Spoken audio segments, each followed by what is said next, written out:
All right, a little bit of recap action. The combine is underway. The edge rushers, defensive tackles, and linebackers have all finished their testing. Let's take a look at the top stories from today at the combine.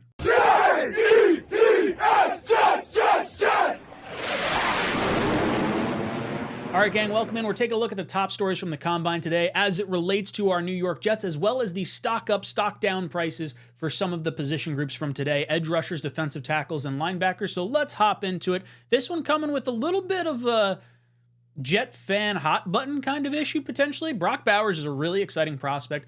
Could be going as high as number 5 overall. I've seen him go as low as probably pick 18 as well. But this is a really fascinating player, and he is going to be the top tight end taken. This guy is absolutely electric.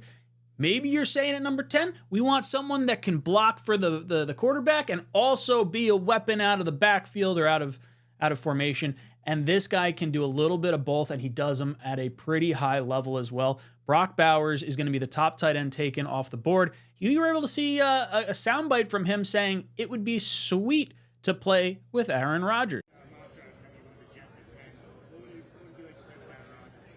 Oh, it'd be pretty sweet. I mean, he's one of the best of all time dude at quarterback, and it'd be cool to learn under him and just play with him and hopefully learn some stuff. So really not a major soundbite there. Nothing like, oh, I really want to play with him or anything. And everyone is probably going to have that same reaction when it comes to Aaron Rodgers. But like basically the Twitterverse is all sorts of hot and bothered about Brock Bowers because you can't take a tight end in the top 10 of the NFL draft. Look at all the high-end tight ends. They weren't taken in the first round. And to that argument, I would say I disagree with you. I would say you can absolutely justify taking tight end in the top 10, and I would even go so far as to say that there are plenty of examples of that out in the NFL landscape. The issue is the evaluation process. I think everyone can sit here and say Kittle and Kelce and Gronkowski and Laporta and all these guys that have balled out over the course of the last few years at tight end that were not picked in the first round.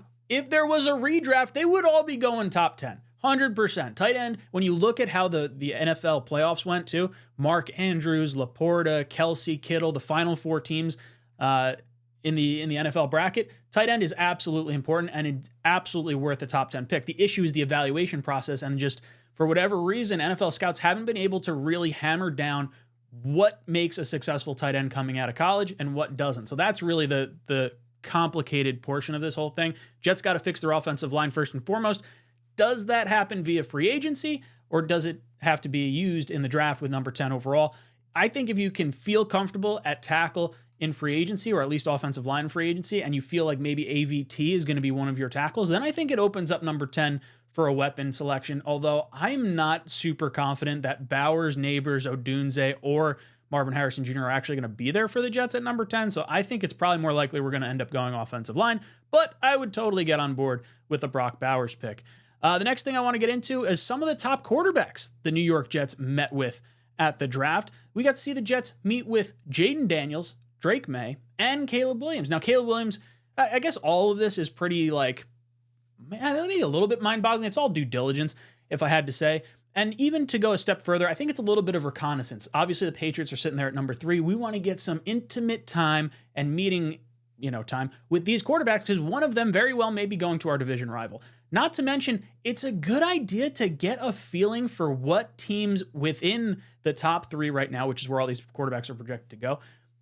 Are there going to be some trade ups, trade downs, and how will that impact us at number 10? Because you can pretty much go down the list and have a good idea with a few different scenarios of how this board's going to break. But if the Patriots trade down with, say, the Falcons or with the Giants, then maybe there's a situation where they're taking an offensive tackle at one of those selections instead of taking a quarterback at the top, and that drastically changes what the Jets are going to have to do. Conversely, if there's a team like the Raiders or the Vikings or the Broncos that are looking to possibly come up for a quarterback in any capacity, then maybe there's a situation where the Jets can slide back and get some trade compensation. Now, I don't think any of these 3 are going to be available. I think they are going to be the first 3 off the board in the first 3 picks. Jayden Daniels, still my quarterback 1. I'll keep beating that drum the whole time. I understand Caleb Williams. I get the whole Drake May thing. I just love the 6'4" frame of Jayden Daniels, the speed, the arm strength, and he's only going to fill out as he gets older too. So I really like Jayden Daniels a lot. If it were me, he would be my top pick, but clearly there's a lot better people at evaluation at quarterback than just that. So New York Jets, I don't think there's any way the Jets are taking a quarterback in the top 10. Maybe you consider it in like the 4th round when you have 2 4th-round picks to sit behind Aaron Rodgers, because I think most fans would like to see that happen. But knowing that Joe Douglas and Robert Saleh are going into what is a lame duck season, I don't see them wasting their most valuable asset in that arsenal on a player that shouldn't see the field at all this season. So I would be a little surprised if we went that route. Following up with another interesting tidbit was Caleb Williams just in general. He didn't do any of the testing. And not even just any of the testing. He didn't throw. He didn't do any of the medicals. He basically said, hey, if you want to check out my medicals, come to my pro day. Any of the teams that are looking to draft me, you can look at my medicals and I will like put everything on display. But there's going to be a bunch of teams that aren't going to be able to select me, and I don't need them. I mean, not that he said this, but I don't think he wants any sort of potential negative thing coming out about him that could have been leaked from a team that isn't really in position to necessarily get him. So it's a fascinating sort of situation. This is what he had to say when asked about throwing at the combine. I didn't feel the need to go out and throw. I played around 30-something games, I believe. Go ahead and go watch real live ball of me and see how I am as a competitor. So see how he is as a competitor. I get the sentiment, and I think more than likely it doesn't make sense for him to throw anyway. He's the consensus #1 overall pick, and that you can only hurt your draft stock. Now, as far as like going back and watching some tape on him, I don't particularly love some of the little red flags that you see, like not operating underneath center, not operating within an offense, a lot of off-script stuff. I love the off-script stuff, but I don't know if you can really do that all the time in the NFL. And then on the other side of things, you're talking like against winning opponents or against good teams, Caleb Williams has like a pretty trash record. So I understand football is a team game, but there's going to be some question marks in terms of can he actually beat good teams when he has the biggest impact on that winning situation. So fascinating stuff from Caleb Williams. We haven't really seen anything like it before. And there's all these rumors swirling about like, oh, he wants some sort of ownership stake, and maybe there's some type of play to get him to #2 in Washington with the Commanders, with his former quarterback coach and Cliff Kingsbury going home to Washington as well. Look, I could see a situation where that winds up being the case. I don't know if the Bears are going to be trading out of #1, or if maybe they decide to pivot and go a different direction, or if they just wind up taking Caleb Williams and say, hey, tough cookies, you're going to figure it all out. We've got a pretty good team here in Chicago. I could see it go either way. If you're a Chicago fan and you watch the channel, I'd love to hear your thoughts on the #1 overall pick. It seems like the fan base is pretty split on Fields versus going with the reset of the quarterback clock. Now, as far as our stock up, stock down, we're going to take a look at a few different defensive tackles here. I jumped the gun on that one. Stock up, we're talking Braden Fisk. This dude absolutely balled out. No one helped his draft stock better on day one than Braden Fisk did. He had first place in the 40-yard dash for defensive tackles, first place in the broad jump, first place in the vertical leap, third place in the 10-yard split, and then was the first defensive tackle to lead the 40, the broad jump, and the vertical since 2004. I did not actually do the research to figure out who that player was in 2004 that wound up having it. I don't know who it would be. But either way, big man can run. This dude could hustle. 4.78 is a blazing fast 40 for someone of his size. It is absolutely bonkers. And some of the footage that was just coming out of this guy, running or jumping or cutting around, they did a superimposed overlay of him and Byron Murphy, and like Byron Murphy's really good. And Braden Fisk just absolutely blew the doors off him. So super fascinated to see where this kid actually ends up going. I believe he was targeted as like originally as like a mid-round pick and has been slowly creeping up somewhere. I think it's in the 2nd round is where he is right now. But if he has a good pro day combined with his massive combine numbers, I could absolutely see this going even better for him in the near future here. The next player up I want to talk about, Byron Murphy. We just talked about him, defensive tackle out of Texas. He had himself a little bit of a day. Cannot be upset with that. Do I have some highlights? I think I got some highlights here. Nope, that's the wrong one. That's all right. That's what happens when you don't organize everything super well. So Byron Murphy, you could see 86 overall in terms of athleticism score per Next Gen Stats, and only behind Braden Fisk. So this is not something, it's not so much a stock up as much as it is like a confirming of his stock already being high, and this is just another checkbox on the list. So not that he didn't hurt his stock or I think he helped his stock.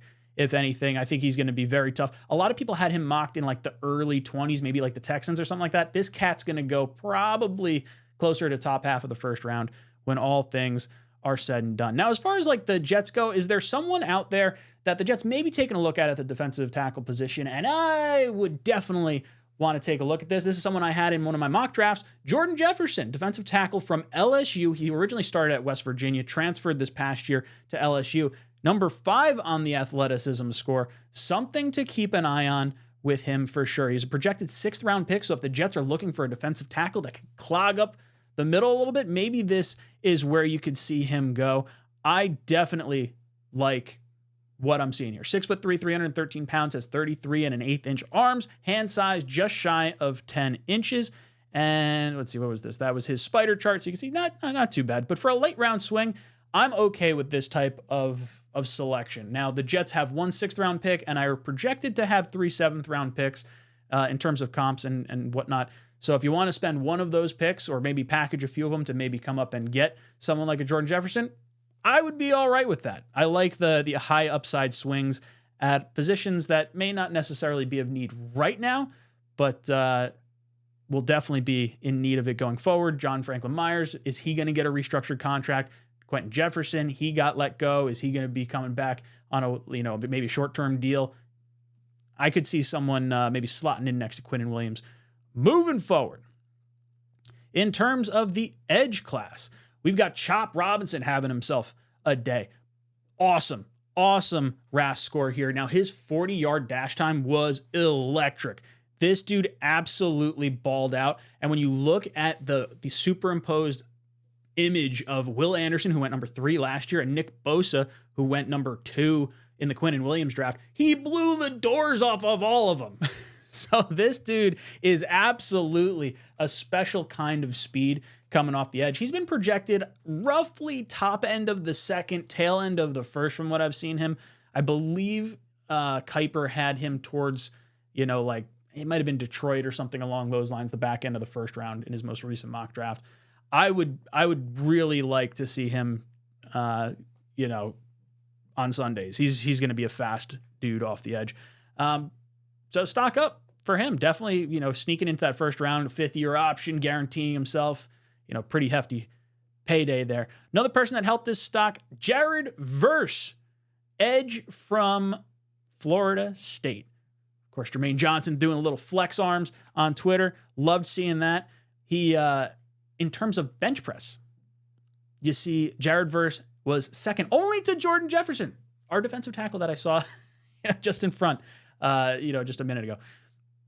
Obviously a very strong dude. His RAS scores wound up pretty good. 9.53 is his rough estimate in terms of RAS score. Now, RAS score is the relative athletic score. It gauges how explosive of a player you are. And when you look at his vertical, his broad jump, and his 40-yard dash, they all landed him in the elite category. This is something that, look, this dude's going to go early. He's probably going top 15. I've had him penciled in either to the Vikings at 11. I guess he could go maybe 8 to the Falcons. Maybe he slides down to like, was 16 the Seahawks? The Seahawks are another team that I could see him potentially go to, but he's going to be a top half of the first round, and he's only helping his stock as well. In terms of stocks that might be going down in the edge rush class, Braylon Trice didn't have himself so great of a time. This going, his 40 time was the worst of all the edge rushers that participated in the 40-yard dash with a 4.72. Not very good. Now, obviously, there's going to be these exceptions to the rule. You got to look at his game tape, but he's kind of had, some knocks against him for that. Not great. I want to say top end of the second round, I think, is where I've seen him mostly go. But the big thing for him that was like super wacky was he he weighed in 30 pounds lighter than what Washington had him listed at. They had him listed at 275. He comes in at 245. Either they are totally fluffing the numbers, or this dude lost a ton of weight since the season ended. And he played, I'm pretty sure he played in the final game of the season, if I'm not mistaken. So I don't know, dude. A 30-pound weight difference. He's probably going to have to answer some questions about that through the rest of the combine, and then also going into the pro day stuff. Going to be interested to see where he ultimately shakes out. Now, in terms of the linebackers, got to take a look here and see Payton Wilson, the NC State linebacker. This guy had a great relative athletic score. 81, I think, is what it was. His 40-yard dash time was electric off the top. He had so that 9.81 relative athletic score is out of a possible 10, and he ranks 52nd out of 2,649 linebackers since 1987. So this cat is just helping his draft stock. Now, I believe I saw him in like the 40s to 50s initially. So maybe now with this this level of combine, he's going to be sliding up draft boards and could end up, closer to the top end of the second round.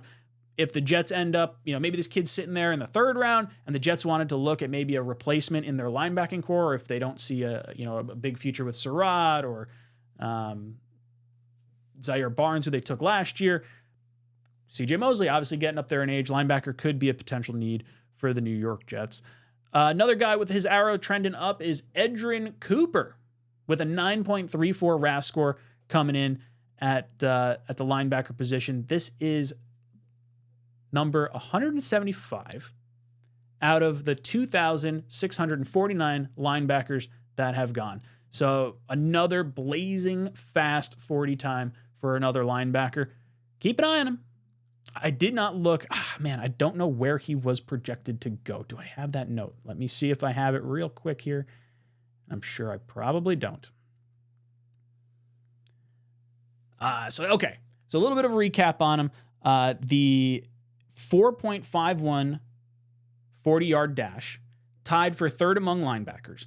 34.5-inch vertical jump was third among which was third among linebackers, and vertical jump of 34.5 inches. So pretty solid. I don't know where that ranked though. I don't have that list in front of me right now. Cooper weighed in at 230 pounds, which is still on the lighter side, but it's heavier than he was at the East-West Shrine Bowl. So if he's trying to add weight leading up to the draft process, his pro day is going to be another big mile marker, because at least you can kind of see from Shrine Bowl to Combine to pro day just where his physical side of things are ultimately gonna shake out. And then as far as a stock down linebacker, and I definitely did not swap out that image, did I? Of course I didn't. Damn it. Nathaniel Watson. Everything else is right. The picture's wrong. Deal with it. Did not have the explosive scores that people were hoping he was ultimately gonna have. He had a 9.3-inch broad jump and a 31-inch vertical leap. Those are both very poor for what people wanted to see him with. Now, if you want to see his vertical leap, towards the bottom end of that rung there, so not ideal when you were looking to be more of an explosive specimen in terms of linebacker play. So I don't know. Look, I'm not really thinking linebacker early in the NFL draft here. I'm hoping more for offensive line, wide receiver, all that good stuff, but that's what the internet says is the ups and downs of the players that were listed for this past day. Edge rushers, defensive tackles, linebackers. We'll get into next day of the combine, which is going to be the cornerbacks and the tight ends. So we'll get to see some of the metrics from there. Guys, let me know your thoughts in the comment section down below. And as always, go Jets. Thank you guys so much for hitting the like and subscribe button on these videos. It goes a long way towards growing the channel. And then occasionally I get sponsors like this. So if you want to help support the sponsor of the channel, or maybe just get yourself some cool gear or some good discounts, you can click the link in the description down below. Today's sponsor, 𝐀𝐟𝐼𝐥𝐢𝐚, is going to give you 25% off your order using promo code JetsTalk. Link in the description down below. They've got gummies, THC syrup, THC seltzers. I just discovered these things. They are incredible. As someone who has been trying to cut down a little bit of their alcohol consumption and not, maybe feel as crummy the next day, this has been a godsend for me. Keep me nice and calm, cool, and collected, especially with all the hurdles that our Jets throw our way and all the headaches that we got to deal with as fans. So if you guys want to help support the channel, maybe get yourself a little bit of a discount as well. Support the sponsors of the channel, 𝐀𝐟𝐼𝐥𝐢𝐚. Thank you so much for watching the show.